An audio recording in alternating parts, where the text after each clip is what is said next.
ქალაქის მერი დღეს კომპანია პანტელიონში იმყოფებოდა რბილი ავეჯისა და ლეიბების მწარმოებელი საწარმო ადგილობრივი ბიზნესის ხელშეწყობის პროექტის ფარგლებში 80,000 ლარი დაფინანსდა. თანხით საწარმომ თანამედროვე აპარატურა და საჭირო ნედლეული შეიძინა, წარმოება გააფართოვა და ახალი სამუშაო ადგილები შექმნა.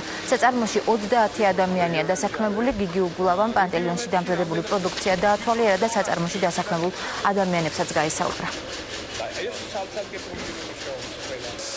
პროგრამის მიხედვით სულ უფრო და უფრო მეტი საწარმო ფართოვდება. ბევრი ასეთი საწარმოს არსებობა კიდევ უფრო მეტად მნიშვნელოვანია საბოლოო ჯამში დასაქმების კუთხით ბევრად უფრო მეტი ადამიანი დასაქმდება ჯამურად ასეთ საწარმოში ვიდრე ერთ დიდ საწარმოში. ამიტომ ჩვენი ამოცანაც სწორედ პროგრამისა დაიწყე ბიზნესი თბილისის მერიასთან ერთად სწორედ მაშინ მდგომარეობს რომ ხელი შეუწყოთ ასეთი საშუალო ზომის ანუ მცირე ზომის საწარმოების განვითარებისთვის აქ უკვე 30 ადამიანი მუშაობს.